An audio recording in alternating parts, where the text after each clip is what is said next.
You're listening to Keith Engle, the host of TGI Sports Talks on the National Streaming Sports Roku channel. Football season is here, and SeatGeek is my go-to for buying tickets. Now, with SeatGeek, every single ticket is backed with their buyer guarantee. We've all had plans change, and when you can't make it to the big game, SeatGeek has you covered. They're the only ticketer that allows you to return your tickets ahead of the event for credit with SeatGeek swaps. So when things come up, I know that my tickets won't go to waste. So what are you waiting for? Download the SeatGeek app to maximize your possibilities and shop live events with confidence. Good morning, everybody. Keith Engle here for TGI Sports Talks One-on-One with Keith Engle. Great to have you all with me today. My guest I'll bring in a second, Wesley Walker, former standout wide receiver with the Jets from, I want to say, 77 to 89, or I'm sorry, 89-ish, I think. We'll talk to Wesley to get my numbers right, but we'll have him in a second. I want to welcome everybody watching this morning on our Facebook feeds, my TGI Sports Talk feed, my personal feed. We're on X or Twitter if you're old and you don't want to change what you call it, like I am. We're live on National Streaming Sports Roku channel as always. We appreciate that. Get that channel downloaded. Lots of great content there. Lots of great content. All the groups that allow me to share this content, you know, we sometimes, it's hit or miss sometimes with the live attendance. Often it's really good, but later on, that's where we drive the 3,000-4,000 views, and the groups are very instrumental in that. John Gonzalez at the Sports Authorities, Flo and the gang over at Bottom Line Sports. Let's Talk Sports, where Flo and the gang do their podcasting. Great content over there as well. Ken Krause from Golf Buds, Sports of All Sorts. Ralph Williams, RW Media. Ralph does some great stuff out of Pittsburgh, specifically the Sports Corner, Tuesdays from 4 to 6 p.m. Eastern. I've been a guest there and always have a good time with Ralph. DDH, thumbs up to you. Hope you're still watching over us. I know you are. I can feel it. And a quick thank you to Billy Sample, who was my guest last week. I know my guest today, Wesley, and Billy have crossed paths from time to time in New York. And next week, my guest will be Jim Graziano, former standout at South Carolina in basketball under Dick McGuire. My guest today, as I said, Wesley Walker, standout wide receiver at Cal in college, drafted by the Jets in 1977, I want to say. Stand out there for many years. He was an All-Pro. He was a Pro Bowler, led the league in receiving and at least one season, maybe more. I know he was part of the all-rookie team. He's in the Ring of Honor with the Jets, and lots to talk about with Wesley, and I can't wait to do it. Welcome, Wesley Walker.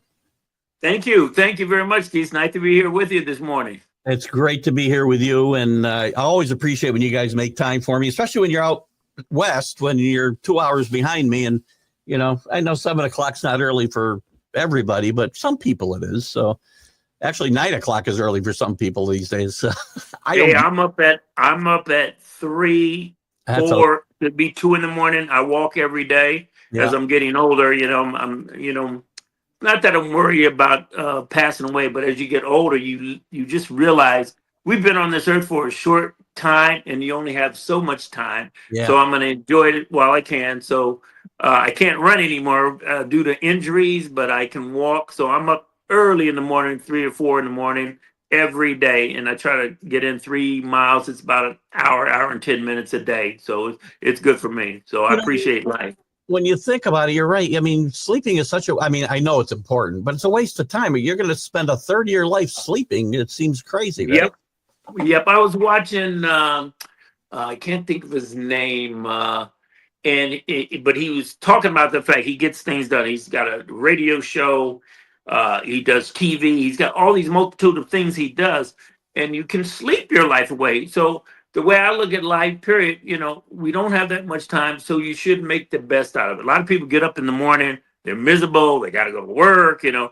I'm thankful that I'm even getting up in the morning and I can appreciate walking. I look at the stars out here, the landscape, and it's just a pleasure just to be alive and to start your day to try to make something out of it, because we don't have that much time. So you want to try to put value into the time that you do have and make it productive. That's what I try to do anyway. Great point and great life lesson for people if you're listening. Anybody who's at the beginning of their life, even if you're later in life. It's so You great. just don't think about that when you're younger, you know. And I No. remember talking to my father when he was 30. Dad, you know, you're getting old, you know, and here I'm going to be, if I make it this May, I'll be 70. And it's just gone in a blink of an eye. I look at my kids, they're all older, they have kids, and in the time and you don't see them, you know, it just goes by. So you got to really enjoy yourself and take the time out. And I just hope that people can sit back and smell the roses and appreciate family, the things that you have. And we're very blessed. There's a lot of people that have a lot of issues, and I have issues myself, but there's always things that are out there that are much, much worse. So you have to appreciate the things that you do have and just try to be, like I said, productive and be thankful for what you do have and try to influence others to just be positive all the time. Tremendous message as we get started in this interview. Thank you. Wesley, let's get, when you were growing up, you grew up in California. Yes. San Bernardino, if I'm right. Tell us a little bit about your upbringing out there and what was your early formative years like out in California? Well, it's funny, and you're right. I was born and raised in San Bernardino, and I was very fortunate. My dad was in the service, and so we had an opportunity to travel. And when I was growing up, I probably just growing up in a minority community, you know, and not a very, I would say, like below middle class type thing. Like we didn't want for anything. We were just an average family. We weren't rich, but we found a way to get by. And I was very thankful that my dad was in the service and we had the opportunity to even get out of that situation where you're in a community where it's not really a thriving community. And I hate to say, I don't know how to really explain it, where when you grew up where you seen poverty, you know? And back then, and I went back just recently when this is about 2 years ago. My mom was she was having some ailments and she ended up passing away, and I spent 2 weeks with her during that time. And I went back to my old house where we used to live, and everything is like huge when you're growing up, and we didn't have very much. And it was only like we lived with our grandparents a lot when my dad would go get stationed elsewhere, and we'd have to wait to go see him. But I went back to our old house, and we're in this house, and it's only like 2 bedrooms, but we had fun. We played together. We were a family, and everything seems so much bigger. But when you go back and look at it now, I even went back just recently. I had this Hall of Fame high school thing this year. I just went a couple of weeks ago to go to a couple of places where I used to live, and everything seems so much bigger. But you look at it, it's so small, but you just appreciated things that you had during that time. And so my father, because of the service, we had an opportunity to go to Europe. We lived there. I lived in Germany for 4.5 years. We traveled all over the United States, getting transferred to different places. And I used to look at going to different schools, because I probably went to 13, 15 different schools and never settled into one school until I got to high school. Wow. And it was very difficult for me, and I was very shy. But when I look back on those experiences, meeting different people and getting exposure, it was really a good exposure for me to make me the man I am today, just getting exposed to a lot of different things. And one of the things growing up, you know, I experienced a lot of prejudice and racism and growing up. And then when I went over to Europe and other places, and I still never could understand it, being from a minority community, and I probably went to more predominantly like white schools, but I never saw color or issues. And I know I used to hear these stories from my mom being down south. She grew up in Arkansas and used to hear all these different stories. And you know, and during the civil rights movement, because I was born in 55, in the 60s, you see the plight of what people had to go through, and not having that true experience. I don't know how I could have survived that. But I just never, as a minority, as a Black person in this country, and I still experience racism and the things that you've seen, even with my teammates and whatnot, you just don't understand how things are like that. But growing up and having these experiences made me a better person, and you understand certain things. But I just never understood how people could not love each other or like each other because you were different. And the point I'm making, I grew up in a minority community, but when we went off to different schools, I probably, like I said, went to predominantly white schools, but I never saw any differences with anything. I've always had love for people, and I still to this day can't understand how we all just don't get along and can't love each other. And that's one of the things growing up. It's a great point. And I want to ask you this question on that, and not to belabor the race question, but it's important. It's still important in this country, obviously. Growing up and seeing those things, right, and not understanding necessarily, and the way your mom might have grown up in the South, and maybe neither is worse. I'm going to say which is worse. Maybe there is nothing worse. Is overt racism worse than covert racism? What are your thoughts about? I think it's sort of on the equal side, because I just feel like even now, it still exists. It's just maybe hidden a lot more. Some of it's even coming out to light because of the political climate. And it was really extreme in the past. But if you think about it, from the beginning of time, since the beginning of the world with the conflicts, it's always been there. Yeah. I just have a hard time because of my faith in God and how he created all of us. And it's supposed to be equal. You're supposed to love one another. And I do not understand how it cannot be that way. And like, I have every right to maybe be prejudiced or watching my mom or listen to the stories and being brought up a certain way. And I'm sure people have been brought up a certain way to hate or whatever it may be. But I just don't have that in my being. And I don't care what people say about one another. I don't judge anyone because of things that have happened in the past. I just don't understand it. And I've had to deal with it from a youngster, just dating out of my race as a youngster. I had a girlfriend in college that I dated since I was a freshman when I got to the pros. And I remember seeing her parents on campus at Cal, where I went to school, and I wasn't even allowed to meet them or whatever, But you dealt with stuff like that. And it's not only that situation, a lot of situations, but not everybody's like that. But I just had a hard time understanding. I still have a hard time understanding the whole plight, what's going on in this political climate.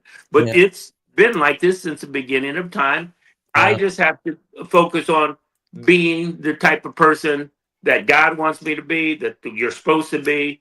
And that's being honest and truthful and just being loving and caring. And there's this quote I use, and I'm a big fan of Denzel Washington, and one of his movies, The Equalizer, and there's a quote in there by Mark Twain. It says, the two most important days in your life is when you're born and when you find out why. And I've had a struggle, and I asked God, what am I on this earth to do? And really, in all the things that I've gone through, playing in the NFL, I became a teacher after that. Yeah. And I finally realized I'm here to serve others. And as a faithful person, that's what you do. And I love people. I love what I do. I love my family. I just have this in my heart. I just wish everybody had this as a being in their hearts, and we'd have a better place. I just never understood why it's like that. And I remember my father telling me, you're never going to change anything in your lifetime. And now I get it. But I remember saying, Dad, well, I'm changing things, and I'm still going to speak up when it's warranted. I know my wife gets mad. Don't watch what you say, this, that, but I can't be silent about certain things that are truthful or hurtful. But in this society, the way things are, I still have a question and not understanding why it's like that. Yeah. Well, you approach her from a fairly positive direction, so that helps some as well, right? So, getting back to your younger years, you go to Carson High School. You're a standout football player. Did you play other sports? Yes, I played basketball, and one of the things about when you play other sports, I don't know. Sometimes there's competition within coachings with other sports. I remember even when I got to the pros. And we have this defensive coordinator, Joe Gardy, who went to Hofstra to coach, and they had a good lacrosse program and a great football program, but there was a competition between the two. I've always had a problem with coaches when I ran track, and when you do other sports, they really wanted me to come out for spring ball. And I remember one of the coaches that we had who just got honored in this high school Hall of Fame just recently. I just went out to the coach. He really kind of didn't like the football players coming out. So there's a kind of a risk. But I loved all sports. And the funny thing about me, I don't really watch sports. I try to follow as much as I can with the Jets. And, I do podcasts, so you got to stay in the loop. But I've never watched college football. I don't even know what my alma mater does record wise.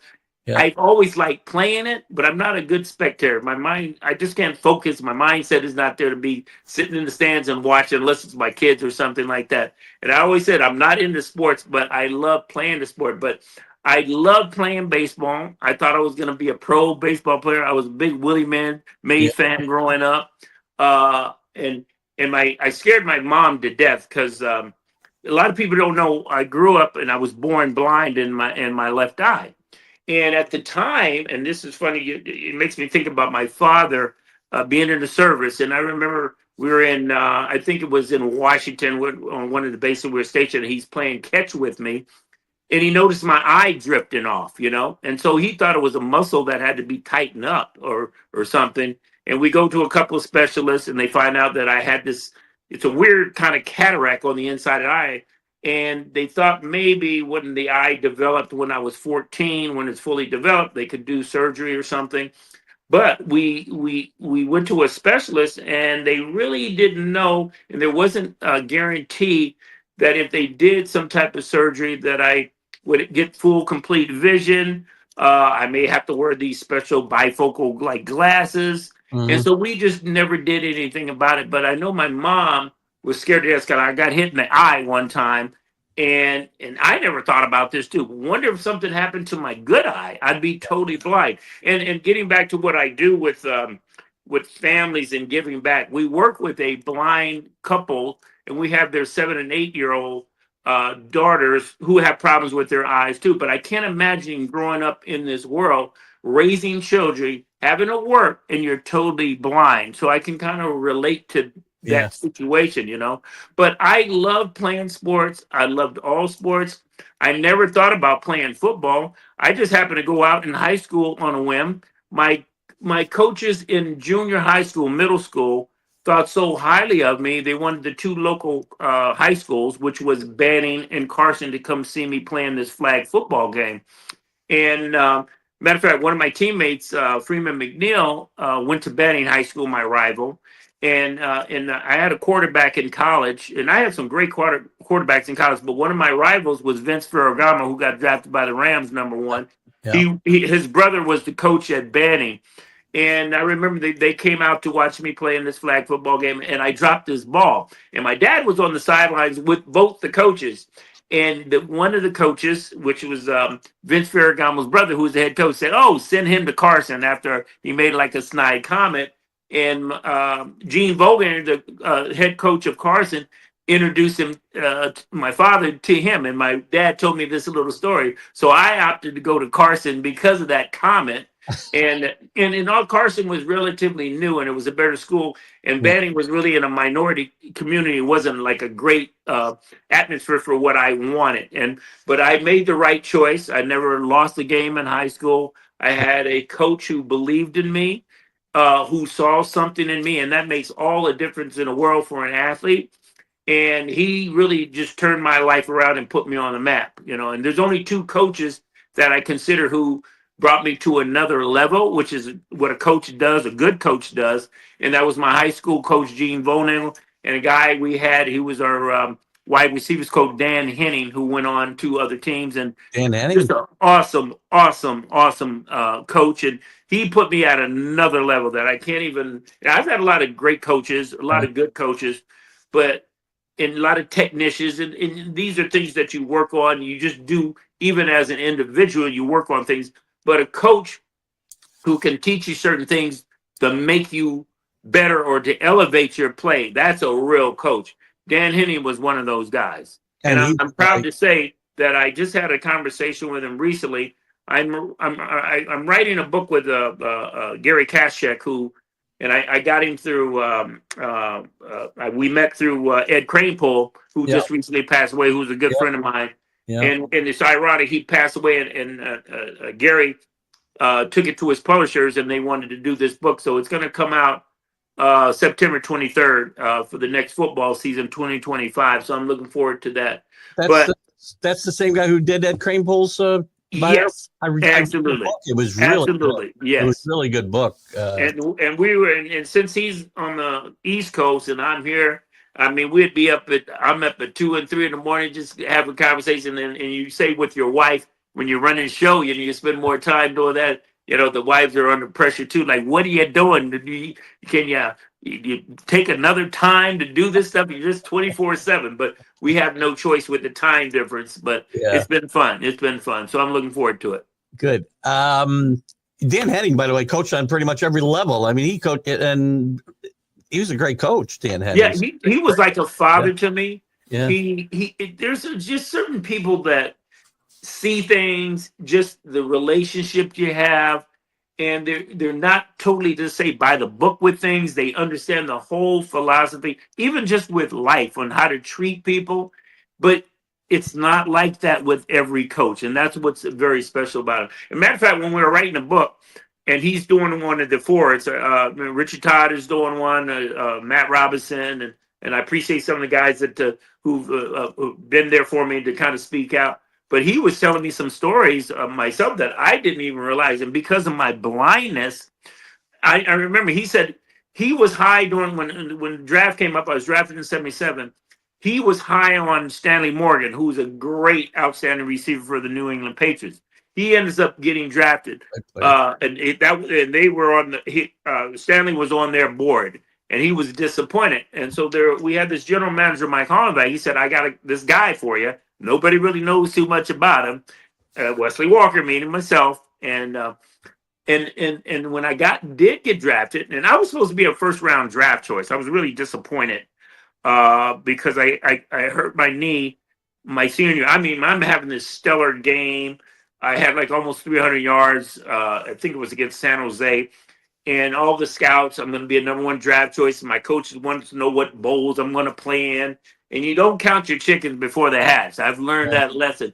And we go against USC, and I wasn't even supposed to play. And my backup, because I was hurt, and I went in anyway because my backup wasn't doing his job. And I went up after a bad ball, and I ended up coming down, planted foot, and Dennis Thurman hit me on the knee and tore my knee up. I was out for the season. Yeah. And I never thought about getting hurt. I never felt I was invincible. And you hear all these stories of people getting knee surgeries and whatnot, getting knocked out. But you don't think about that happening to me. And lo and behold, it happened my senior year. So I didn't know if I was going to be able to play again. I didn't know if I would be recovering from it. And that's why I really love running track, because track got me back into the really where I needed to be speed-wise and working right and cardiovascular, being in shape for football. Yeah. And I remember I was excited. I was still supposed to be a number 1 draft choice, but it scared a lot of teams, and I ended up going in the second round. But Dan told me when they brought me in, we came in for a mini camp because he worked me out before with Richard Todd and I think Pat Ryan. And when they didn't really want to sign me because I came in, I had a loose, a bad knee. So that was a concern. And they also drafted a Marvin Powell, who was a great friend of mine, who was my best man. And he's passed away now too. Great all-time, great 5-time All-Pro tackle, the best I've ever seen. You went to USC, right? Went to USC, and he had loose knees. So when we came in for the physical, and they found out he had loose knees, so I had this bad knee they were concerned about because they sent a trainer out to look at me, Bob Reese. I remember seeing him. They had no idea I was blind until I had to read the eye chart. So Leon Hess was livid. You just drafted a guy, number 1 draft choice, this tackle with loose knees, and this receiver, not only with a bad knee, and he's blind. And so he didn't want to even sign me. And Dan Henning just told me this, and they were, like I said, high on Stanley Morgan. Stanley Morgan came off the board. I was available, and then Mike Hollenbeck thought I was like a steal. And matter of fact, when the draft came, I get the phone call. Everybody's calling me. Everybody, my mother, if I'm drafted, I would let you know. If you don't get the call in the morning, you're not drafted. So I was disappointed. Right. So New Orleans calls me and saying they're just starting the second round. They were going to draft me, and I was excited about it because Chuck Muncie, who I went to school with, had just gotten drafted by them previous year, and it probably would have been a detriment because he's a big partier, and I liked him. I idolized him. Would have been two bad boys together, so that probably wouldn't have worked. But so I get the call. I'm thinking it's New Orleans, and it's the New York Jets, and it was Connie Carberg, who I'm very friends with her now. Her dad was the our team orthopedic doctor. He ran the show, and then her dad was our physical family doctor and whatnot too. But go ahead. She was like one of the first female scouts. Absolutely, yeah. And we're still friends. She's a diehard Jet fan, very knowledgeable. She knows more about it. Sometimes I would call her to get information, but she's a wonderful, wonderful person. But Dan Henney told me, like, Leon Hess did not want to sign me. And he said, you got to see this kid. I just worked him out. He's catching everything. I don't care if he's blind or not because he can see everything. He's catching everything. And when I did go through the minicamp, they signed me right away. But that's how the combines got started. Leon Hess started flying in guys early to do pre-physicals, and it wasn't really cost effective. So I guess he went to the league, and they started bringing in guys early. And then they went to a couple of different places. Now, they're housing in Indianapolis and everything else. And that's how the combines actually, one of the reasons it got started. But I'm really excited that I've had good feedback from my teammates and people around the league. Just want to write my memoirs. There's certain things that are important to me. So I told Gary, I don't care about the money or the book. I just want to write a good story. Hopefully it's a good story and people will enjoy it for the fans, for the Jet fans anyway. We'll promote that book for you when it's out, so make sure you let us know. Yes. Guys, I see a lot of comments coming up, so I'll get to them. I don't want to get to things too far out of context, especially Locked In Sports Zone. Your question I'll certainly get to. I had to bring up, but it'll come up a little bit later, so stick around. Getting back to going back a little bit in time because you went ahead of time a little bit, but at your time at Cal, you played with Mike White was a coach. You had some really good talent there. The team wasn't necessarily, you had a couple of really good years, not winning the Pac-8 at the time, but you had a couple of good quarterbacks, as you alluded to earlier, in Steve Bartkowski. And, we had great quarterbacks. Steve Bartkowski. Yeah. We had a guy by the name of Joe Roth. Great player. He was likened to Joe Namath. Yeah. Just a great person. I ended up getting hurt my senior year. His cancer came back. Yeah. And it just seeing this 21-year-old kid go through what he went through and had the whole world ahead of him. And that's why life is so fleeting and you have to take advantage of what is ahead of you. And I just can't tell you how good he was. And I just wish he was here today. And Kenny O'Brien reminds me of him too, Yeah. And I had a guy, Kenny O'Brien, who never got the accolades, but I just had some wonderful, wonderful people around me. And we had some great athletes. I mean, you think of Chuck Muncie. We had a phenomenal team. And as a freshman, I thought we were going to be world beaters. And we were going in to play Alabama. And I'm thinking we're going to beat them. I'm only a freshman. We're going to beat them. And we got beat 66-0. I'll never forget that. Oh, geez. But you develop things when you get older and more mature. And we had 1 year, my junior year, and it was so disappointing. We ended up tying with, I think, UCLA, and they had beaten us, and we had beaten SC, but we had the same record. And because they had beaten us, they went to the Rose Bowl and said we had the same identical record.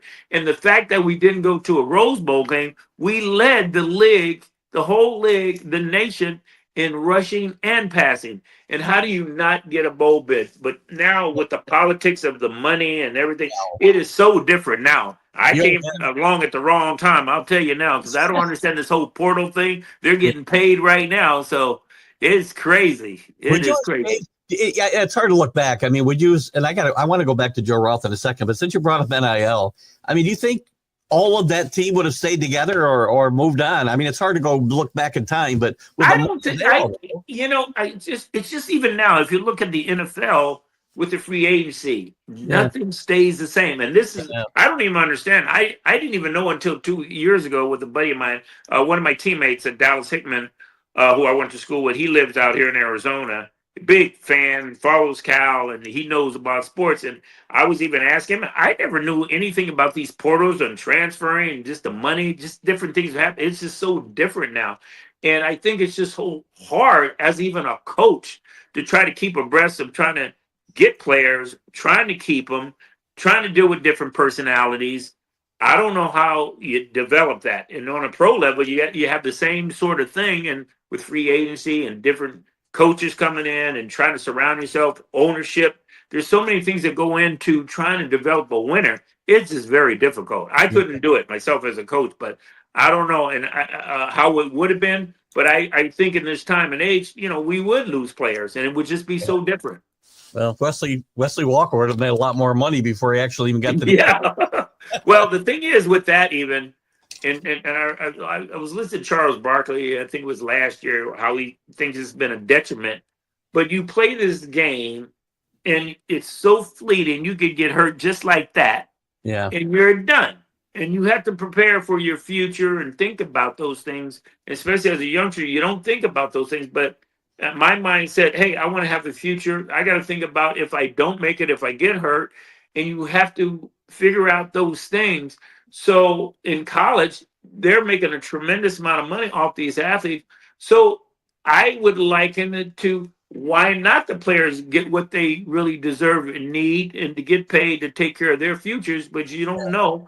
I mean, I know obviously a lot of guys want to get to the pros, but it's just so hard to get there. You don't know. So if you're in college and you can provide yourself with income and or financially for your future, even for your families, there is nothing wrong with that. And I would have welcomed coming in during this time to try to figure that all out. And even if you have the mindset to try to figure things out, there's still guys with I don't care how much money you make, it still can be squandered, and that's the thing. You got to be smart about it. But the bottom line, you need to set yourself up for life after any sport. And that's the main thing. And a lot of people just take that for granted. And it's not so hard to do sometimes if you don't have the mindset to keep that in the back of your mind and try to focus on what you need to do or create a strategy so you can be successful. Forget about being successful during the time you're playing. There's more to life after that. So that's even more of a concern for me with my family and everything else. Great point. And before we move on to your Jets and how you moved on after football, which is important, we'll get to that later. I want to go back a little bit and talk a little about Joe Roth. I mean, I've read stories. I don't know I don't know if that's 100% true or not, that he knew that he was dying when he played that last season. And yes. Yeah. Did you guys all know that? Well, too? the thing is, we used to, like, even our junior year, I just had this nice relationship. And I always tell Kenny O'Brien, he reminds me of that type of person. He was very soft-spoken, very quiet. I remember he had this scar below his ear, and we were talking about when he had the cancer previously. And the type of cancer that he had, I remember him telling me, it could come back in your fourth year or so, and it ended up coming back. Yeah. And so when they did find it, there were some things that were going on, and they really didn't know at the time how bad it really was until he got checked up, but you knew something was going on.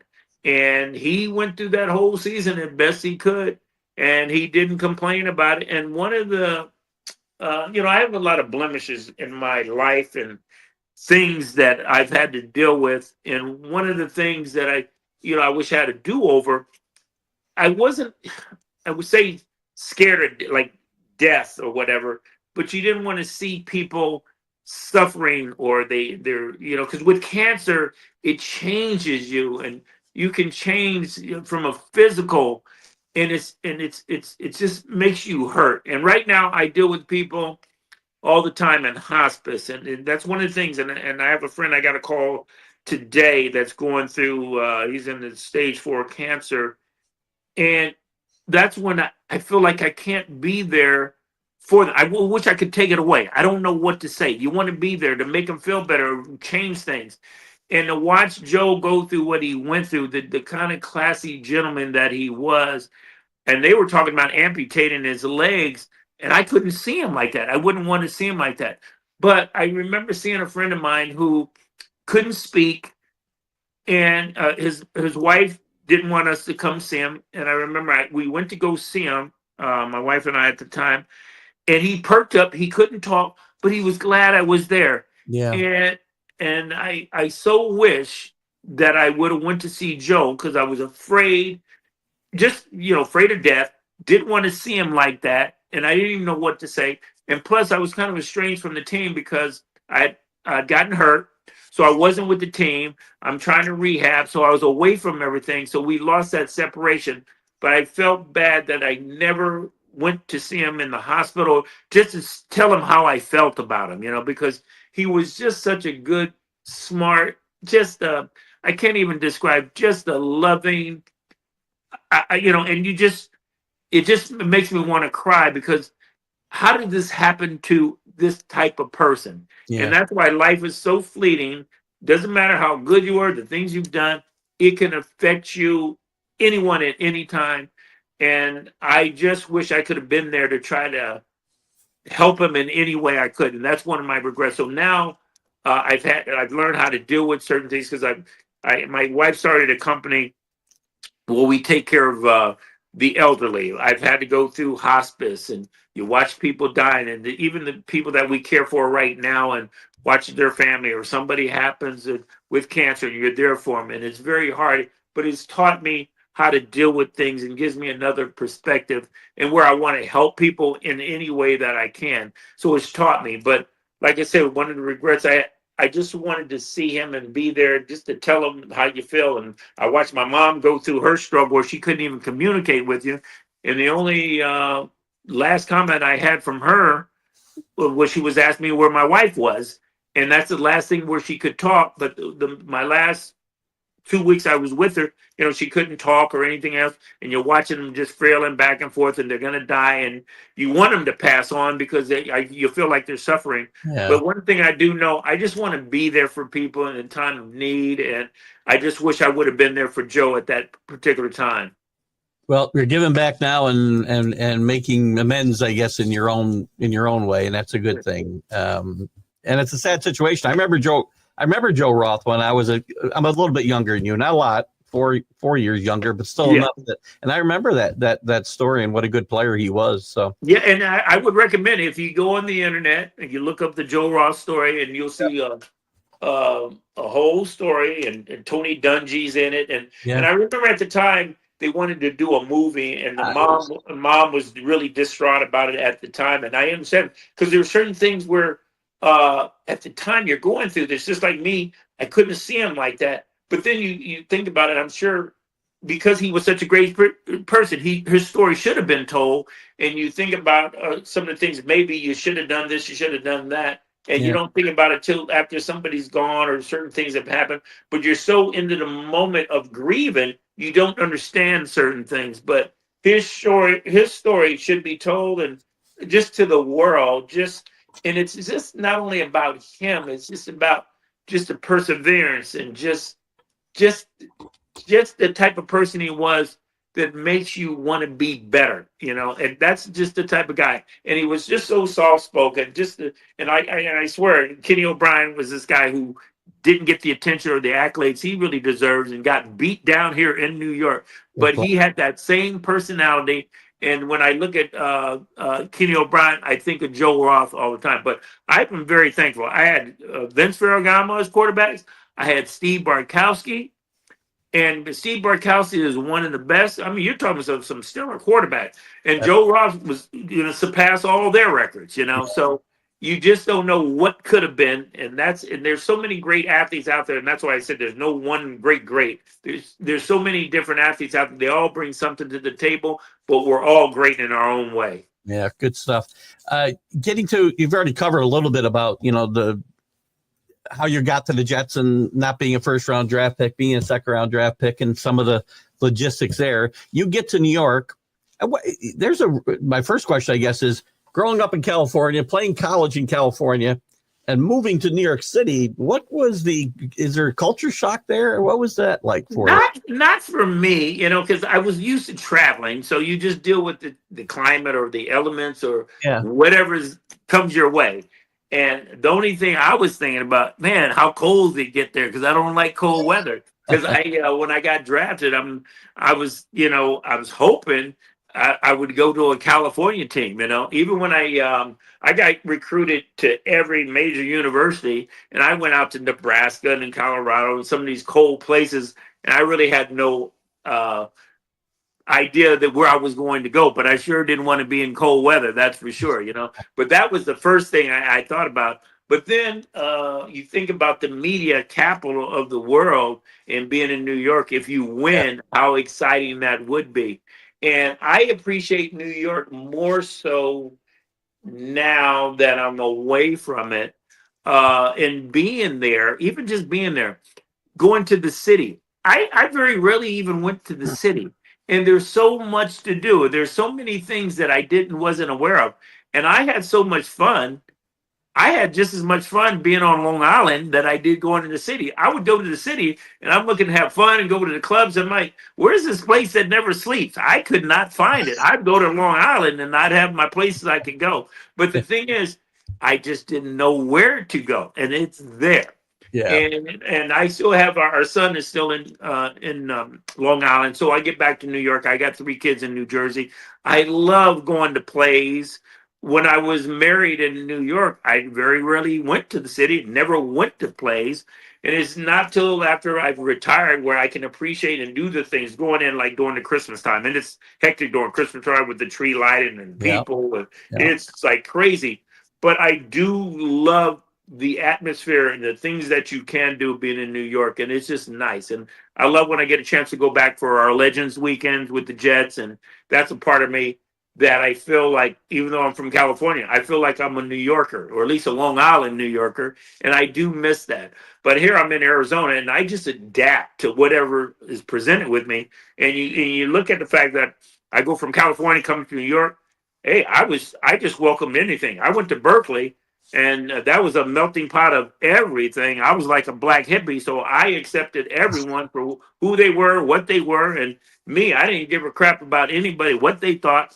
This fit me, and I was happy to be in New York, hopefully fitting that same mold. But now I'm out in Arizona where it gets really, really hot. It's cold now. The temperatures are really cool, but it's like night and day opposed to Arizona and New York. But I just adapt anywhere I go. But I truly, truly love the New York Jets. I love Long Island. I just wish things would have been a lot better. Things don't go the way you want, but that's just life. And you just learn from your journey and perspective. And hopefully you develop yourself where you just learn by your mistakes or your problems and you get better as a person. Well, let's talk a little bit about that time in New York. You came into a team that was kind of transitioning from the Namath era to... And you talked about Kenny O'Brien having a tough time maybe in New York. Yeah. He had a tougher time than the guy you mentioned earlier. Yeah. Rich Todd, I mean. They both really had a tough time because when you don't win, I remember seeing signs, Todd is God. But when you go down the wrong path, you're losing. Man, those fans and people come out. This, what have you done for me lately? I've been there. And things do change, but it's tough to be in New York. But people don't understand the business part of it. It takes a lot. It's not only your play, but you have to have the coaching. You have to have the systems. You have to have the opportunities. There's a lot of things that have to take place. And you mentioned those guys, Richard Todd, Kenny O'Brien. I take probably every guy on our team. I can put them in a situation where they are stellar players, but it doesn't mean if you don't get those opportunities or you go to another team where you get the same opportunities to develop that. A lot of players around this league, I mean, I think about a lot of players like Dan Marino. He's never even been to a Super Bowl. You know what I mean? Right. It doesn't mean that you don't have that caliber of play. It's just being at the right place at the right time, getting the right system. I always, people thought if we had drafted Dan Marino, we could have had him. Just because we would have drafted Dan Marino, given him the same circumstances, you don't know if he had been better than Richard Todd or Kenny O'Brien. You don't know Kenny O'Brien, if he was in another system, would flourish like that. But if you have the right opportunities, you can flourish as an athlete. And I am just disappointed with guys that I respected, like a Kenny O'Brien or Richard Todd. They just never got the accolades that they really deserve. that they really truly do, and they were great athletes. They could play with it. We could play with anybody, to be honest with you. Would Richard Todd have been? He came in a year before you, if I'm not mistaken. Yes. Namath was still there. Yes. And Lou Holtz was a coach. And Lou Holtz was a great college coach, but he was miscast in New York. Happens when you come to the Jets. Yeah. Would Richard Todd have been better off getting drafted maybe a year later and not playing at the same time that Namath was still on the roster? No, I don't think so. I think, and I'd have to really talk to him personally, and I never really said anything to him, and I've been thinking about this since the book deal, and my wife has been booking him for appearances, and I want to talk a little bit more because I just found out his name is Carl, really, and this is something that I didn't even know about him. His name is Carl. Yeah, I have to get the whole story. I wish my wife was here to tell you the whole story. We just found that out now.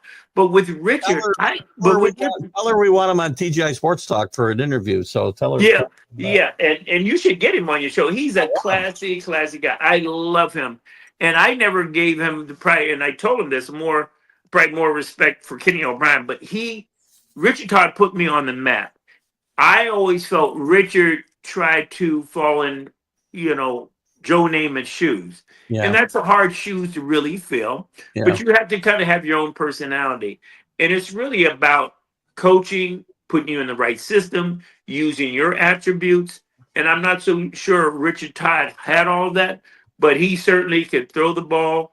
And I would put Richard Todd against anybody and people used to get mad at me. With Richard Todd and Kenny O'Brien, I would say, because I'm prejudiced, I'm my guys. Yeah, I would take them over Dan Marino, John Elway, and Joe Namath. And I love Joe Namath. I wish I would have had the opportunity to play with him. He is just one of the nicest. Since the day I met him, he is like family. He treats me with nothing but respect. Always just, I wouldn't say put me on this pedestal, but he's just a nice guy. And so I get angry with myself when I said that, even over Joe Namath, I take my guy, because these are the guys that I play with. But I get so much, I don't know if it's animosity. I just know what these guys brought to the table, how good they were, and they could compete with anybody. I saw Kenny O'Brien beat Dan Marino, John L. in the Superstars competition. But to say he's better or they're better, you can't compare the two. But they were all great athletes. And I just believe you just deserve the attention on an equal basis. And that's what Richard Todd and Kenny O'Brien didn't have. But I can toot their own horn. They were good as anybody that I've ever played with. They helped put me on the map. I don't care who you are. I always throw me the ball, You're the best. You keep getting out in front of what I was going to ask you. That's perfect. Because I was well, the thing is, Matt Robinson, Richard Todd goes down. Matt Robinson comes in. I go to the Pro Bowl that year, and I wasn't like Keyshawn Johnson. Throw me the damn ball. I don't care who's throwing it. But I'll tell you what, I'll put my guys up against anybody. I mean, I look at a guy like Joe Glecko, MVP player. Bruce Harper, MVP player. People don't even know how good he really was. He led the league. He even was voted most valuable player, but he doesn't get the accolades. Even the Jets don't really promote him. I look at Abdul Salam. And I'm wearing an Abdul Salam hat, a T-shirt, because how is he not in the Ring of Honor? And people don't know what he brought to the table. But we had guys, Joe Glecko, Mark Gaston. I mean, I can go on and on and on. And it just bothers me. I know what we brought to the table. The public doesn't really know. But, hey, some people will get mad because they didn't get to the Hall of Fame. They'll take that to the grave. I can't be angry. I know we can play with anybody in the Hall of Fame, but that's me.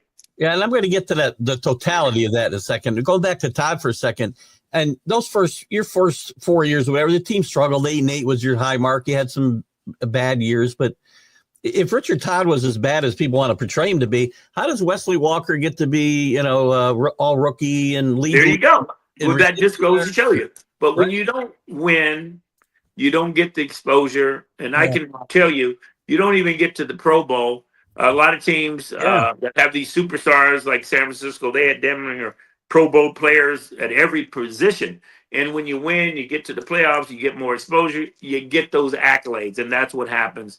And sometimes we get lost as athletes because we didn't get the exposure. And a guy like Bruce Harper, I'm just talking about, he led the league one time, but they gave Rick Upchurch, who was great in his own right. But here the guy led the league, he won, he should be in the Pro Bowl, but yet it was political and things like that happen. So you don't get recognized. And that's the problem that we all had. You cannot tell me a Joe Glecko, a Mark Gastineau, you said Richard Todd, Kenny O'Brien, given the opportunity, they could play with anybody. We just had a bunch of guys that were just, I would say, underachievers, that you can say, or just never got the exposure that they really deserve and didn't get the recognition. My biggest problem is just staying healthy. Yeah, well, I was going to get to that in a little bit too. But in your first half of your career, after the years I just talked about, you did go 10-5. You get to the playoffs, lost a wild card game to I can't remember, in 81. Was it to the Bengals? I'm not sure. Might have been the Bengals. I'm trying to think. I can't even remember that. The 10-5 one. I don't remember that. But I know the one where we went. God, I forgot the year where I thought we were going to go to the Super Bowl. 82. Was that the 82 season? 82. No, maybe that was the 86 season I'm thinking of. Yeah. But the 82 season was a strike shortened season. But I know what you're talking about, but I don't remember who we got beat by, you know? Yeah, that's okay. But that year, and then in 82, you go 6-3. It's the strike season. But you go through the playoffs, you get to the AFC Championship game. And I wonder, Richard Todd had played really good football for those couple of years, but he has a really bad game in that AFC Championship game. And but we all have bad games. People remember that stuff, right? Yeah, and I remember I think we had a chance to beat Buffalo in the playoffs, and he threw an interception. I dropped 2 passes that could have been potential touchdowns. We all have bad games, but that shouldn't warrant you to not to be recognized as a great player just because you had to win that game. What about the times? Like I remember that you mentioned in 82 against the Bengals, against the Raiders. And Richard Todd had some stellar games. He just happened to have a bad game, that 5 interception game. Yeah. I only caught 1 pass in that game. I thought we were going to go to the Super Bowl. We had to plan to go to the Super Bowl as a team, as an organization, and we were going through all these different things. We had to plan as if we were going to the Super Bowl. And you had that. I didn't even know. Usually I check the weather and everything. I didn't even know it was raining. I get up and I'm looking out the window. Oh, my God, this is going to change everything. It was a monsoon. I could not believe it. I don't even know why I didn't even check the weather, but I was like shocked. But here we lose the game. I caught 1 pass at the end of the game, this little stop route. It aggravates me to this day. I remember going to that Super Bowl. I said I wasn't going to go to a Super Bowl ever unless we were in it. So I had 2 tickets. My ex-wife and I go to the game, and I see Jimmy Cephalo go against Washington, 70 yards for the start. And I'm looking at this slow receiver, go for this 70 yards. That should be me. I'm angry. I left the game, and then they got beat 44 or something. I forgot what it was. And I said I would never go to another Super Bowl. And it's just so frustrating. I mean, I think about the time where we Cleveland comes back to beat us for the championship, but we had some opportunities, but we just blew it. And we had it we were in the driver's seat, but somehow we find a way. And it's got to be frustrating as an organization, as a team, and especially this year, the last 3 years, what the Jets are going through. It's like, when is this going to stop? It goes back to 82. You said you didn't know it was even raining. Apparently, Don Shula didn't know it was raining either. Because that was there's a lot of stories that came out of it, and to this day, I don't know if that was a ploy not to cover the field. Which, if it was me, I wouldn't have covered that damn field myself. To stop us. And that's the best thing they could have done. But I don't know the whole thing, the situation. But I know something happened with the organization, with Walt Michaels getting fired. We come in with 1 game of being in the Super Bowl, and they fire him. There was a lot of things that went on and that we weren't even privy to. There's a lot of stories. I'm sure Greg Buttle and Marty Lyons will tell you a whole different other story. To this day, I don't know what happened. All I know is we played a bad game. I didn't play a good game because I didn't get the opportunities because of the weather. Richard certainly had one of his worst games, but it didn't diminish what he brought to the team because we couldn't have been there without Richard Todd and a lot of things that happened. We just got on a roll. I mean, if you look at the two games, I mean, Freeman against the Bengals ran for 200 yards. He overshadowed me. I had 160, I think, and set up some good plays. Even the first play of the game on a big bomb and everything. And I got overshadowed by him, But we were on all cylinders. But it seems like we just would shoot ourselves in the foot at the wrong time. Well, that answers your question about Shula and the Dolphins, by the way, because if they watch that game with Freeman going off and you going off, and I'm facing you two guys, guess what? I'm not covering the field either. I'm going to slow you down any way I can. I done the same thing. So I think Shula purposely let that field get the way he got it. Well, that was the rumor. You'd have to talk to him, and you can't talk to him. I don't really know. But like I said, they have, I don't know what the rules are, even with covering or whatever, but that would be smart on his part. Absolutely. And as a coach and knowing the Jets, because I just remember as a rookie, we beat them 33-20. I had like 2 touchdowns. We always, for some reason, had good success against them. Yeah. And they were able to play a defense to stop us because of the flooding on the field and footing and everything else. They could play a defense where it made it hard for us to affect our passing game. But you do that as a leader, as a team, and as a coach. There's no way I would have covered the field. And coaches do that. I don't care what anybody, teams, backing with the Belichick with the spying. There's a lot of things that go on that wasn't even privy to, whether it's Brady deflating balls. There's a lot of things that people do that I'm not even privy to that I didn't even know, but people do it. They break the rules. First, I realized the shirt I put on this morning before I got here. I didn't realize I put my Patriot top on. There's nothing wrong with it. You know what? A lot of Jet fans I talk, and I love the fans. Believe me, I love the fans. And matter of fact, fans probably treat me with more respect than my own Jets organization. And I've been at functions. And I'll bring up Tom Brady and the Patriots. And I've actually pulled for them in the Super Bowl. They're in our division. And fans would go irate. And I could never figure out why so many people hate Tom Brady. And I look at what he's accomplished in the Super Bowl. It's tremendous. You cannot just do that. It takes I don't even know how to say it. Just to get to the Super Bowl is hard. But the many times he's done it, that is a feat in itself. So I respect that, and I don't care what team you're playing. I even wear Giant because I'm wearing blue. I'll put on a Giants hat, and my fans will get mad at me for doing that. Wow. But me, I love everybody, and I'll rib the Giant players because I have friends on. I used to rib Bruce Harper because he lived in Jersey. He probably had more Giant friendships out there, and he played for the Jets. He had the reverse commute going out to Long Island and to Jersey, and I never could figure that out. But I just love everybody. It doesn't matter to me. I just watch the game. I don't harbor any ill will. This game is so fleeting. I even look at Cam Newton, who was one of the stellar quarterbacks when he went to the Super Bowl against Peyton Manning, and then you look at he's doing TV now. But what happened to him?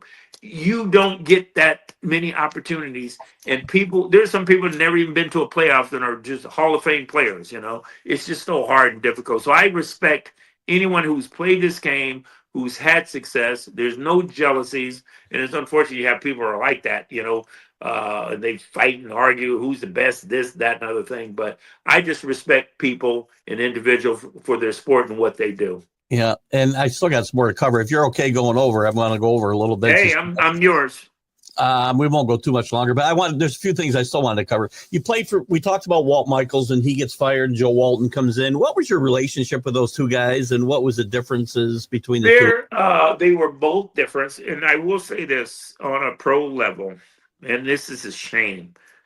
Even the owner, Leon Hess at the time, he didn't know the players. You could see if he come into the locker room, he wouldn't come in, but he would look at the name tags. He wouldn't know if you passed him on the street. And I think that's some true in respects, even with Woody Johnson right now. He wouldn't know all of his players or whatever.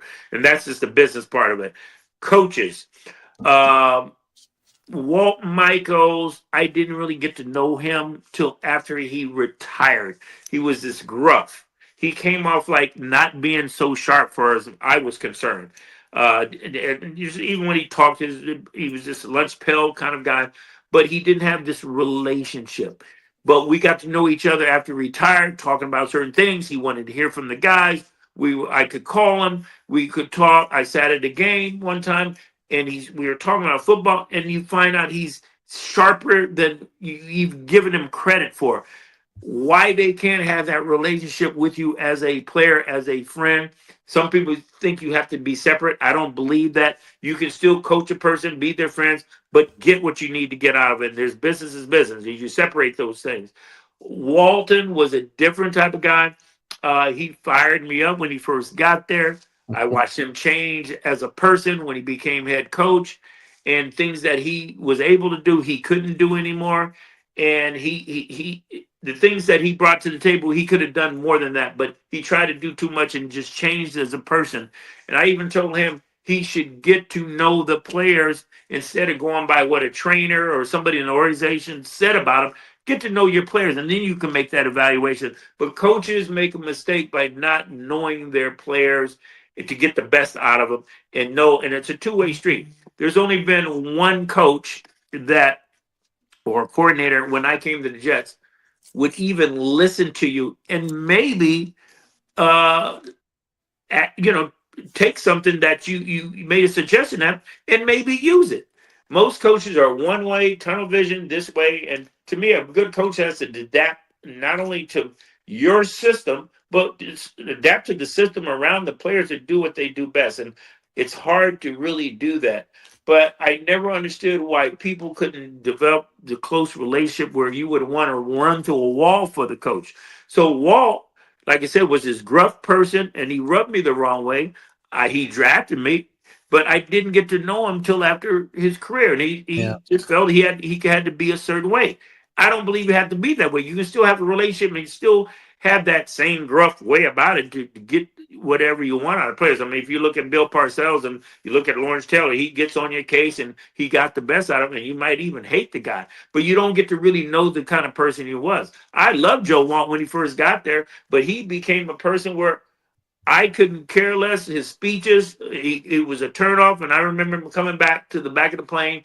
He spoke to Al Toon, and I'm playing just like you would think he would said something to me, didn't say a word. And a lot of people lost a lot of respect for him. If you talk to a lot of players like Greg Buttle, they hate Joe Walton. But I could never be like that, And I talked to Joe before he passed away. And I remember when I was retired and watching what he went through with the fans and Joe Must Go and the things that they were saying and doing, and watching his wife being there to support him. And I remember crying. No, I don't care how bad you are, what type of person you are. Nobody should be subjected to that kind of hate and pain. Right. And you feel for people, even though he I felt got disrespectful, and a lot of guys got turned off, but that's just part of the business. And it's unfortunate that people do change, and you just can't come together as a team and try to understand each other. And that's the one thing that I wish even our teammates, I always thought we had so many cliques. Guys were jealous of one another. There was racism on our team. Guys were separate, black and white. I didn't even trust a lot of my brothers. They would say things. They were jealous over women saying this, that about you. Guys, I mean, Glecko, Marty, Gasson, big conflict, So I remember Joe Walton addressing the party. How do you have a party and not invite everybody? Guys would have parties and would invite everybody. We weren't together as a team like that. And I never understood that. And I always thought, wonder if we were like a real family that we preached. What would it really be like, I think you answered the question I was just going to ask you was what held this team back? Because with all the talent, hey, I think you just answered it, right? Hey, I still remember we would have a Thanksgiving dinner, right? And Leon Hess would come and give a little talk. And I'll never forget this on Thanksgiving. We weren't having a great year. And he got up and said, well, the coach will be here, but some of you players won't be here. And this is Thanksgiving. And this is the business aspect of it, where you say to yourself, this is just insane how people are thinking. To me, we play a sport, right? This is a game, but it's still a game. There's more to life than just this. Yeah. And there's a way you have to to me, carry yourself or at least project yourself to say and do the right thing, or at least try to. But when you make it something that it is not, and it make people feel bad, and especially on Thanksgiving Day, I just always had a hard time with that. I had a hard time when we had to practice on Thanksgiving, New Year's, Christmas, and Yeah. people celebrating. You want to be with your family, and this is business. But this is the business part of it that people don't know that you have to deal with. And we're human. We're no different than you, and we have lives. But it's just a different mentality of what you have to do to try to be successful in this sport. And people don't realize how hard it really is. But we're people too, and we have the same things we're going through, dealing with families, this and that. But you don't know how difficult it is, and the things that you have to sacrifice to be successful in this game. And and some people can't even appreciate that. But when you have ownership and coaches who cannot understand that and bring you together, how do you become successful? I don't know. And it's just so hard. And even if you had everything, it's hard to do it when you have everything. So that's why I couldn't coach. I couldn't be an owner. I wouldn't even know how to, I know my personality, what I would like, and I would try to project that to my team. But is that going to make you successful? That's a big question, Yeah. I mean, kind of two different areas, right? You got the Michaels and Todd era, we'll say, and then we got Walton and O'Brien, and but great players in each group. There sounds like there's some regret there that this team didn't win at least one Super Bowl and maybe more. There was talent there to do it. Oh, we definitely had the talent, and I don't know what to say about that too, because there are certain things that have to take place, and and I really have to research it with other players and teams. How did they get there? And I know that there was a time where we was at 10-1. I was bring that up. If we would have stayed healthy, and most of it was on defense. Yeah. And this is where it is. It's a team. It's just not one player. It's people together. When we were clicking, defense was getting turnover. We were getting field position. Offense, I had 12 touchdowns, and we had 5 games to go. I'm thinking I'm going to break all these records. We get all these injuries. Things start happening. Next thing we know, we're not getting the field position. Guys are getting hurt, and we just stopped throwing. I didn't even catch another touchdown after that, And the record at that time was 14. You had 12. I got 12. Yeah. And the record was only, the NFL record was 18. I'm getting this. And all of a sudden we just stopped throwing. I was so disappointed. And I never felt it. And people don't really know this. I'm a receiver. I was probably the most frustrated receiver in the league. And when I know guys that I played against in college, and you see these guys catching 70, 80, 100 balls, even my partner, Al Toon, getting 90, 100 balls, and I'm getting like 40, and I was just so frustrated. And I was not jealous and mad that they were getting the ball, but I'm like, how do you not get me the football? I was so frustrated. I'm still frustrated to this day that I couldn't get the yardage and all the records and the things that you want to accomplish in your life. And a lot of that for me is, too, a disappointment, just staying healthy and being hurt, because the games that I did miss, I could have tacked on those yards, but I still didn't get the opportunities that more players were getting and at my position that I should have gotten. But again, that system, that's coaching, and that's who they want to feature. There's a lot of politics in that also. Oh, sure. Brings you in, and that's a part of it. And if you don't have a coach that really sees you as one-dimensional, and I hated that because they always saw me as a deep threat, and I could run in a slot, inside, outside, whatever. But a coach has to see that in you and put you in those positions. Unfortunately, if you don't have that, you're not going to get those opportunities. And that was most of my career was like that. Yeah, and one of the most remarkable numbers in your career, you averaged 19 yards a catch, and most of your career you were averaging well over 20 in most of those your big seasons. Yeah, and that bummed me out at the end of my career because it went down after that. And this is how my year went. I remember averaging 24.7. I think the year I went to the first Pro Bowl in '78.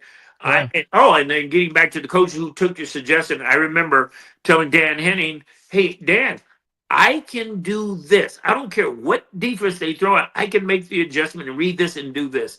Yeah. And I'll never forget that. So he brought it to John Izzik, our coordinator, and they tried it out in practice.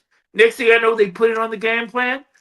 We go against Houston. I had 100 and something yards, and it's not even the second quarter. They from a suggestion I made, and boom, I get hurt and get knocked out for the season. And I was averaging 25.7, I think, the game average. But that's how things happen. And I just wish I could have stayed healthy. But one thing I do know that the harder you train, and we don't have the facilities, we didn't have the training programs. Even I wish I'd been sharp enough to hire somebody to train or whatever to be in the best shape, because the harder you train and you have to do it, every year it gets a little bit tougher. You have to train that much harder to be better. My biggest thing is just if I could have stayed healthy to be more productive. But I always wanted to, though, let's say I would have been healthy and I had the physicality to do the certain things, they would have featured me like I thought I should have been featured. And I'm not so sure they would have done that either. You look at your numbers, though, when you're healthy, and the difference, the game was different then than it is today, right? Absolutely. We didn't have 15 guys catching 100-plus balls a year. That's the thing. Dan Henney mentioned that, too. It's just in Richard in my book, how it's a different time and throwing the ball. Even Steve Barkowski mentioned that in college, the way things are, Yeah. If you stayed healthy, there's no doubt in my mind you'd be a Hall of Famer. And I think Al Toon would be a Hall of Famer if he'd stayed healthy as well without concussion. I was just with him. He has a place here in Scottsdale, and even though he's lives full time in Wisconsin, he's always busy. But we were together just recently, and we did this appearance together. We were at the game, our last Legends weekend, and it's so good to see guys that because you don't know how much time we really have. And I try to get guys to come to these Legends weekends and try to get together, because you don't know when we're going to see each other, and we all have certain things that have happened in our lives and that kind of help each other. Matter of fact, Al's daughter had gotten killed by her husband, and then he shot himself, and he was going through a difficult time. But you know what? My mom was dying, and she ended up dying, and he texted me, called me, and I'm calling him to text me, and my family didn't even want me to tell me about what happened with Al to upset me. And here he is. We're both consoling each other. But that's the kind of person he is, and you just want to help each other. And those are the personal things that people don't know, that even during the course of a year, we go through personal tragedies or things that are happening in life just like any individual. And then you got to play this game that people see on TV, but they don't know some of the things that have gone on, even with the team and things that you have to do, or playing injured or whatever it may be. But they look at this game, he should have caught that ball. But they don't know that, hey, you couldn't even see the ball or the catch you made. I don't even know how I caught that ball my damn self, but it's so much involved with it. And that's what the public, they don't know and see. But you're supposed to put this product out on film. But there's just more to it. And it's just about life. And that's what I'm about, too. It's just a game at the end of the day. Were you and Al back in the day, because you had talked, Al came in and Al became you were getting to the backside of your career at the beginning of his career. Were you guys good back then too, when he became more of a focus than you were? Yeah, but everything was good. They just changed it. Matter of fact, I used to play the split end position that Al played, and they felt I knew more, so they switched me to the flanker position to more since I knew the overall offense. At least that's what their excuse was. And me, they featured him more, him as the receiver that would catch more balls, a short guy, and I was a long ball. Yeah. And I used to be banter with him back and forth. Man, just give me the opportunities that you're getting, man. You give me half the balls that you're getting, I'll get more yards. But I'd always get the yardage and more touchdowns, and I just never had the opportunity. So I used to rib him, but I wasn't jealous. I was happy for him. But I just wish I had the same opportunities. He just got more opportunities. But if you look at his career, and he was a big guy. He could put himself in certain positions where he got hung up a lot. And I see him take some hits where I thank God that I didn't get hit like that. A couple times he got hit. I remember he got knocked out against Cleveland. They knocked his tooth out, and he had a concussion.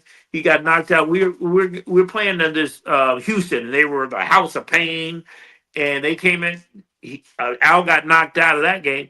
Well, I ended up being the featured guy. He got MVP, had like 3 touchdowns, and I was so pissed.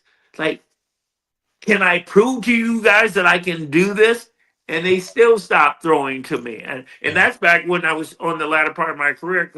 I just talked to Lynn Berman the other day. I have a lot of respect for him. And I didn't know we were like the same age. And I was at Joe Namath's Lynn Berman? tournament, golf tournament. What's that? Len Berman. I thought he was older than you, Len Berman. I thought so too. And we're the same age. But he said to me, Wesley, you came in fast and you left fast. But he's a big Jet fan. I didn't even know that. But I just found out we were like the same age, and we're all getting older. But I always respect him, and he lived up in Connecticut, and we've seen each other cross paths. But I didn't know he was such an avid fan or whatever. But I just found out just here we're like the same age or whatever. But just have a lot of respect for him, and it's just. I don't know. It's like I said, life is fleeting. You meet a lot of good people. I've had a lot more respect from people outside the organization, what you did, and I just wish I had that from the organization itself. And, Altoon, I always have respect for him.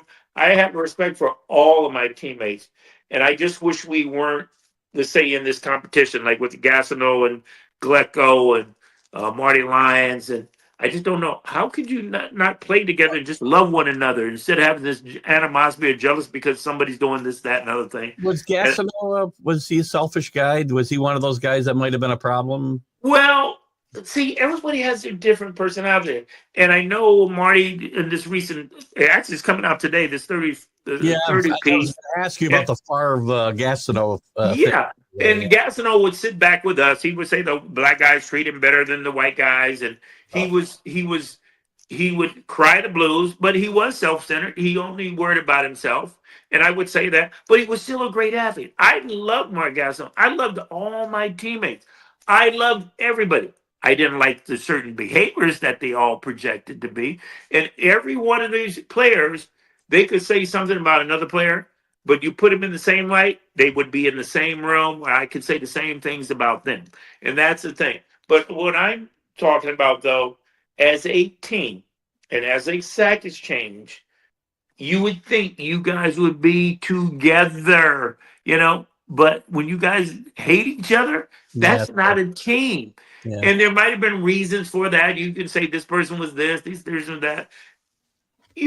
I never liked certain things about what maybe Mark did or what Marty did. I can say that about it, but they're still my teammates. We're here together to play. It shouldn't matter what you do. We do what we need to do together as a team. But you get into these personal things that were going on. That's craziness. But that's what I was so disappointed about, because I figured when you got to a pro level, this stuff would go out the window. It was even worse, I mean, I wasn't used to this. I came in to New York, and I'm thinking, we're on a pro level. There's no prejudice. We're all one team. We're going to love one another. We preach it as a family. There were guys that hated each other. They had parties and wouldn't invite everybody. We weren't together as a team. And I'm talking about black guys that would say certain things about me out of jealousy. And I'm like, these are supposed to be my teammates. It was like that with the team, and we preached this whole family. And guys on our team would say we had each other's back, but it was not like that. We were a team. And I was talking to Gary Cassio when we were doing the book. I was talking about that very thing. I always wondered what it would be like if we really cared about each other. We went to a wall for each other. We hung out together. Would we be better? But he wrote a book with the Oakland A's, and they hate each other, but they won championships. So I don't know what the formula is, but I just thought it would be different on a pro level with my teammates. And people come from different backgrounds. I certainly came from a different background, and I dealt with prejudice, but it didn't make me prejudiced. You may have been taught that, but how do I not love a person because he's different? He's a human being like me. So how do I not like somebody? Yeah. So but the altercation, the video altercation with Favre and Gastineau, do you think crazy? Was it Mark is. People don't really know. Mark is not well, number one. He didn't seem well in that video, yes. Well, if you look at him and stuff, he's got Parkinson's. I mean, he'll tell you he's got CTE, dementia, Alzheimer's, and Parkinson's. And I know he has the Parkinson's. He's had trouble walking. He was really shaking the last time we were with him, and I love him to death. But when he talks, even when we got the Ring of Honor together, we did Don LaGreca and Greg Buttle before the game and like the post game show, and they were talking about the sack thing, Yeah. with Barb at the time. Well, Mark went on a tangent, and nobody knew what he was even talking about. But Mark has some issues, and whether some of this stuff. I don't know if it's kind of staged because they're trying to promote this show now that's coming out. Probably. And I heard he has a book coming out. There's a rift between Glecko, Marty, and Gasso. There always has been, and I never could understand that dynamic, even with Abdul. And I was talking to Abdul's wife because Abdul always took the high road, and I was always, especially with prejudice, how did he deal with it? But see, nobody messed with Abdul. Abdul was a bad brother. He's always the last guy to get mentioned in that group. He could get doubled and triple teamed, and they created a whole window for Mark and Glecko. Yeah. It's just uncanny, but he never got the respect he was really due. But nobody messed with Abdul. But the thing is, I never understood the dynamic with all of them, with the jealousy or whatever things were going on. How do you play together as a team? And they didn't like what the sack dance. And Mark always had he had all the ability in the world, but his downfall, as you might say, he wouldn't stop the run, or he's always trying to sack the quarterback, and he'd become one-dimensional in that respect. But that was always. But there were guys that would freelance, and Bobby Jackson would tell you there are times where Greg Butler might do something on his own, but when you are so caught up in maybe the dance, like what people do, and you don't even get the defense because you're so caught up doing other things, and you didn't even get the defensive call, you kind of hurt the team. So I could see people getting mad, but to me, coaches should have nipped that in the bud. You know what I mean? You got to do your job. So if they let you get away with certain things, then hey, that's what it is. But still, I still have respect for my teammate, regardless of personality. And now you see these guys doing these antics, celebrating. You got the whole team in front of the TV. That's them, and I have no problem with that. Some of it's entertaining. Some of them, I don't get it myself, but that's not my personality. But it didn't bother me. Mark could do his thing or whatever. What bothered me is us as teammates couldn't together as a team, even blacks and white, having certain cliques, certain factions over here. Me, I came from Berkeley. I was, like I said, a black hippie. I didn't care about black and white. I loved everybody, and I didn't care what anybody thought. And it was my teammates. I didn't have to hang with them. I just hung with them on the field. I'm going to do my job, whatever. But I didn't have to hang with them. If they weren't my type, they weren't my type. But I never thought it was going to be like that on a pro level. Well, that's a common theme for sure. Before I let you go, let me get to some of these comments that I didn't get to while we're going through here. Rick Sherlock, who's a big Minnesota fan, he wants to know if you had any interaction with Joe Kapp while he was. Oh my God! I wish I had. I forgot what appearance we did, and I've always heard of Joe Kapp because I followed Minnesota as a player when I was a youngster, and then he became the coach at Cal. Just a great guy. And I just wish I would have had more interaction with him. And when you think about Minnesota, those purple people eaters, and God, I mean, one of my, I can't even think of all the names of different people. Alan Page, and Chuck Foreman was a running back there, number 44, who's a good friend of mine to this day. Great. Well, the thing is, I never met him, saw him play, and we did a couple appearances together. There was a Hall of Fame dinner they used to have, and he came in a couple of times. And I remember he kept saying, "You got to come to Minneapolis. Got to come to Minneapolis. You'll love it. You'll love it." And finally, I went on a business trip, and we hooked up, and it was one of the best trips I've ever had. Yeah. And I got to know him a little bit, and he would come into New York once in a while, and I talked to him every now and then. Here, I never played with him, just know a little bit about him. I had one of my good friends who patted him spin move because of Foreman. But just a good dude. And like when we met, we were just like brothers, And that's the funny thing about the NFL and this brotherhood. And I was at a meeting last night, but I was with Andre Reed in Wyoming at this charity event. And we had never really seen each other. Now, he went to Kutztown. where Bruce Harper went to school, and I know of him. I know some other personal friends who are personal friends, and we've maybe hooked up together at a like a Hall of Fame thing or something. But we don't really know each other. This is the first time we sat at the table just talking, Yeah. and it's funny. He'll be building me up with my wife and how much respect you have. But here's a guy that's a Hall of Famer, and we played together, who's giving you all this respect. And here it is. I don't know him, but it's like we've known each other for years, and that's kind of, I don't know how to explain it. In the NFL with the brotherhood, you have this mutual respect for people, but when you get to know them personally and actually see them, it's like you've known them forever, and you never, like I was with Mark Clayton, the Miami Dolphins. Now we were rivals. I just was with him at Joe Namath's tournament. We were talking. I'd contact him on some players on the book I'm doing, and we could talk, even though we never hung out together. We have mutual friends, but it's like you've known each other for years, and that's what's just unique about the NFL. You may not even know persons personally. I mean, I remember the first time I met Walter Payton. He picks me up and spins me around. I mean, I don't even know this guy, and he's active. And now I know why they call him Sweetness. And it's like you've known him for years. Joe Namath the same way. I've never played with him. I can call him up. I called him up when I was getting my knee replaced last year, just to because he took him a while to get his knees replaced for a long time. He's the best thing he's ever done, and I had to call him just to give me some confidence of going in to get this thing done, because you never know what could happen. I know Joe Glecko went in this past year, and he ended up getting sepsis, infections, and gout, and it's been touch and go. It's been crazy over, just getting the surgery. A lot of things that can come about, with surgeries, but we're all going through some things. That's why I'm appreciating life, and I'm hoping I get to 70 this May, and I'm counting my blessings at this point. It's interesting. Some of the guys you mentioned, I've got like a 6 degree of separation with a lot of guys, because I've had a fellow alumni. You didn't play with him; he was before you. Ed White, who played with the Vikings, has been absolutely, and I know of him. And I never met him, but I know of him. Yeah. Chuck Foreman's been on the show with me. Matt Robinson, you mentioned earlier, he's been on the show with me. And you mentioned Mr. Sample, too. I met him out in Connecticut. We got honored for something. We were on a dais together, and I've seen him a couple times. He's funny, man. He spoke very highly of you as well. I love him.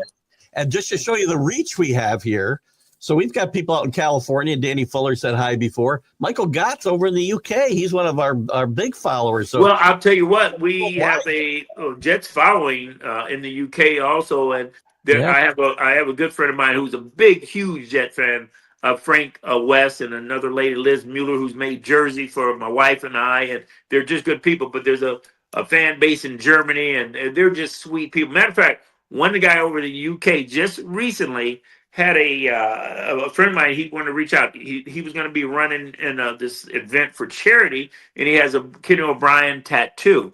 So my friend Frank had called me. You think you can talk to Kenny O'Brien? I said, it's funny you mentioned it. I just got off the phone with him, and my wife just booked him for her parents. So I asked him, hey, there's a guy over in the UK. He has a tattoo of you. And even my friend Frank said, I love you. He wears my jersey. I'm not getting a tattoo of you, But Kenny was flattered, sent a video to him, and I put it on Facebook the other day. And that's what I like. There are some guys out there that are they won't even give you a time of day, but some people will take the time to do certain things, because I appreciate the fans who have given me more respect, like I said, than the Jets organization has. And here this guy has this tattoo of Kenny, and they're just real avid fans. And Kenny was good enough to do a video to give him a shout out for this charity run he was involved in. And it was just a nice thing just to bring people together, Yeah.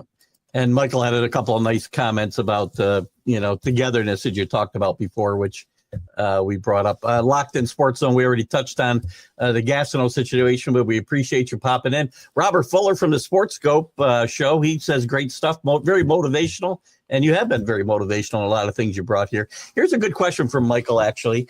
Do you have any thoughts on Bill Belichick's moving to college and wanting to bring, and I have an opinion here myself, well, the NFL pro style setup? I say it's already there in a lot of cases, the pro style setup in college programs already. Look at Georgia and places like that. Well, I think he's got to sell himself, and I was listening to what he had to say, which is kind of it's hard when you've been where he's been to the top, he's done it all. Yep. And now he's going back to a level where I wouldn't say it's a step down, but I was listening to what he had said, how this is going to be, a program that's going to get guys prepared for the NFL, even after football, all these things.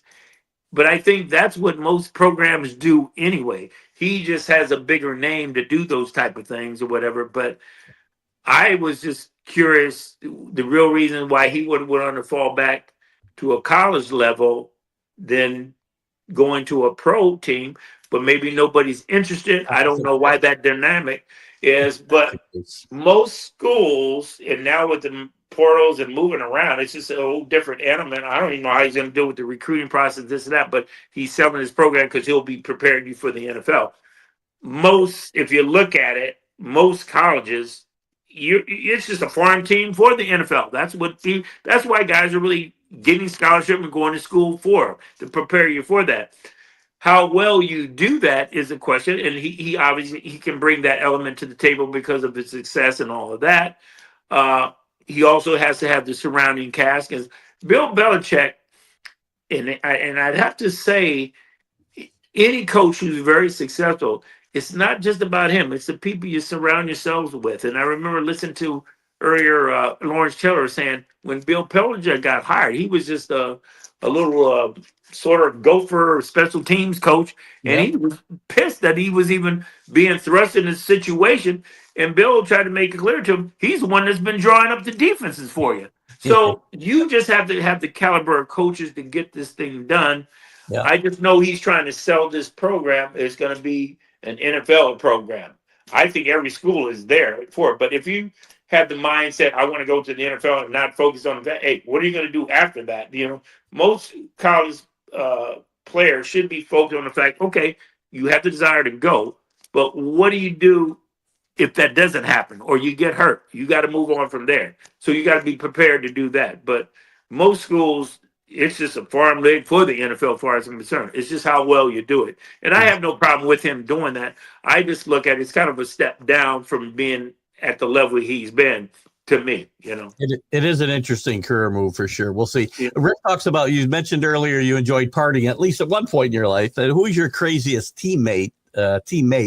I'm guessing in college, Chuck Muncie would have been one of those guys. Yeah, but the thing with Chuck, he was doing his own thing, and I was still younger, so I didn't get a chance to hang with him like I want to. And it probably would have been the worst thing, because the times I did hang with him, I'm like, I don't know if I can hang this tough, But I just loved him. He was like my idol, and I kind of patterned myself out there with him. You know what I mean? But I didn't have any one person I really hung up with, but I admired him. I looked up because he was like my idol. This guy, I'll never forget. They lined us all up, all the fast guys, right, for the 40-yard dash. I'll never forget that. And I kind of stumbled coming out of the blocks, and Chuck Muncie was right there. And I'm looking at this guy weighing 230 pounds and running like that. I was so impressed. But he was big, he's fat, and he had these glasses he used to wear, and he partied a lot. And being at Berkeley, you kind of learn how to do that. And I was like an all-American kid. I didn't do any of that until I got to college. But I always just liked him as a person. And but I kind of did my own thing. And if there's one guy I hung with, he was a fullback, Thomas Newton. He's up in Rochester now, and we're all having some issues. And I was getting on his case because I called him several times, and he's never called me back. But I was probably more crazier with myself more than being with somebody else. I just did my own thing. Great point. Michael also talks about winning a Super Bowl. We talked a little bit about this. Why it's taking the Jets so long to get back? It's been 50, I don't know, I can't do the math, 56 years almost. Yeah. We talked about a lot of those reasons. Sonny Werblin, Leon Hess and Woody Johnson have owned the team for the majority of that gap. Yeah. And I think that stuff happens from the top down in the culture. Well, you hit it right on the head. And I said that. And I think any owner gets mad when you start to focus on them. And I look at what's happening at Dallas and some of the comments that come out. But you as an owner, I'm not saying you have to be hands-on, but you have to really do your research and figure out who to hire and who's going to be a best fit for the program. And that's getting the right people in there. Yeah. I thought at one time Mike McCarthy would have been that guy for the Jets even, but he's gone down to Dallas and it just doesn't happen. Everybody thought just because we're getting Aaron Rodgers and some things, and we've got some athletes and it can be done. But you look at what has happened. Woody Johnson is a part of that, and whether he's hands-on, I don't know what he's going to be doing with Trump with that whole situation, but you have to get some people that know what they're doing, and they've had a hard time. And but you just can't figure it all out. And I know Rex Ryan was being vying for it. And I remember Rex Ryan, he left the Jets, went down to Buffalo, and he took their defense, which was a great defense, and they regressed. And nobody said something about that. So what is the ingredient that keeps people together? I remember Dan Henry, who I love. He went down to Atlanta, became head coach. There was an all-pro player, Mike Ken, who hated him. So I don't know what happens in that dynamic, but I know it starts at the top. Leon Hetz could have hired somebody before he got Parcells. He could have hired somebody way before Parcells. And, he hired guys like Richie Kotite and certain things, or he heard it from his relative or whatever. They really don't know. And I don't know behind the scenes how much knowledge they know. But you have to get somebody, whether it's a general manager or somebody that knows, and it's hard to even get those guys and put everything together because it's not only the head coach, it's the coaches that surround you that make you. You can replace a coach, but if he's not qualified to coach these people, it's not going to get done. Just because you've been there, let's say you had success. Wesley comes in, he had Dan Henney. And that happened with Dan Henry. He wanted more security or a bigger contract. They didn't want to pay him, so they let him go. We get a special teams coach as a wide receiver, Larry Pasquale, and it wasn't a good fit, and he wasn't experienced, and we regress. So you have to have the point of being, you have to have people qualified, and that starts with Woody. You don't have the qualifications to really put this together. I don't know why these other businesses also. But you have to find somebody that has that ability. Yeah. And it's hard enough when you get those guys in there. And everybody thought Joe Douglas was the man with everything, but you look at his record, it's been horrible. They've had several GMs that come in there. You just have to get the right person. So I don't know what direction they're going in, but they're certainly going to clean house now. And Aaron Rodgers, he's got a big question mark. I think he can still play, but it's not just one guy that's going to do it. You're following the Jets as you do. Can they sell that to the fans running this back again with Rodgers and the same crew? I don't know that they can. They may not be able to, but I think you can, providing you get the right people in there. Now, I don't know Rodgers' dynamic. And just so you know, I didn't know football. I go up to the Hall of Fame at Cal to show my kids I'm in the Hall of Fame. I'm like, I didn't know Aaron Rodgers went to Cal, but he seems to be able to still throw the ball. Yeah. Nathaniel Hackett was his father was Paul Hackett. Yep. Paul Hackett was my coach in college, who was like a father to me, just like a Dan Henning, but he changed as a person. And there were some dynamics with him and with other teams and other coaches, problems. Yep. Nathaniel hadn't really proved to me. I got a picture I put in for good luck. I didn't know he was Paul Hackett's son, actually. Thank you. I had him on my chest as a baby. I used to babysit his kids in college. And my ex-girlfriend that I had in college, we used to babysit, and he was like a father to me. I remember going to see Paul when he was at San Francisco. He changed as a person, and I'd heard all these other things. Him and Herman Edwards came into the Jets, and they were changed people. And it's like I didn't even know them, and I thought we'd develop a little bit of a relationship, but we didn't. And that's personality-wise. Yeah. And I'm only likening that to Nathaniel with the coaching part of it because, to me, Aaron Rodgers, they brought him in. I don't know what their dynamic was, but I wasn't impressed down in Denver. Some things, even with the Jets, with the system and things are going on. They demoted him. Who knows what's going on with his organization? But that is within Woody's realm of control or whatever coaching and the firing of Saleh and the Joe Douglases. What is going on? And elevating people.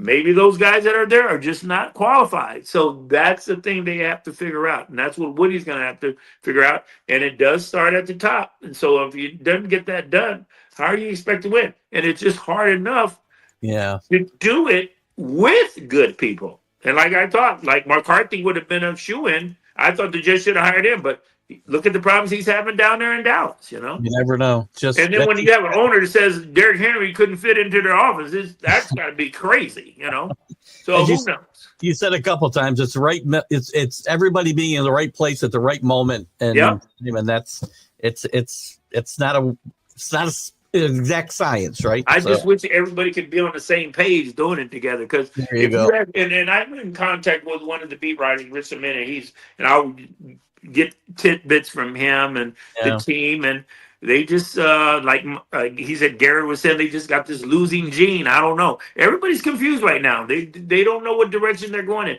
and it's got to be when you got guys like Breece Hall, Garrett Wilson, Sauce Gardner, and then you're regressing instead of improving or getting the opportunities. That's coaching, as far as I'm concerned. So. You can pick out a multitude of things, but the thing is, you're all in it together. It's a team, it's an organization, and the Jets are a big negative right now. So they have a lot of decisions to make. I don't know what's going to happen with Aaron Rodgers, but I wouldn't count Rodgers out. Yeah. But they're going to have to clean house and do a lot of different things, and they're just going to move in a different direction. But to be honest with you, the way the league is with free agency, it's all different every year. That's why you got to take advantage of it. When you're on a roll to win, you don't know when this time is ever going to come back again. That's why you got to do it while you can. 100%. You saw that in your career. Wesley, I know I've taken you a lot longer than I said I would today, so I appreciate your patience, and you've been awesome. As a Patriot fan, I can tell you you're a guy that I respected a lot, and I know that if you had not had the injuries you had, you would be in the NFL Hall of Fame today. Well, I appreciate that. I really appreciate it. And I do like the Patriots, but look at their struggles right now. So I feel for you, brother. Not as bad as the Jets, but we said forever during that 20-year run, because we were bad before. For most of the time, we said we're going to enjoy this because someday we'll be like everybody else. And now that's right. That's right. Every year is different. That's all I can tell you. We had a blast. Stay with me 1 second so I can say a proper absolutely. Goodbye. I really thank Wesley for his time today. Check Wesley out. When we get information on his book, we'll make sure we share it with all you guys. We'll be sharing it to all the Jet groups that we belong to, the NFL groups we belong to. Enjoy this. Hope you enjoyed this interview. And you guys have a great week. And we'll see you next week with Jim Graziano, former South Carolina Gamecock. We'll see you guys later. Bye-bye.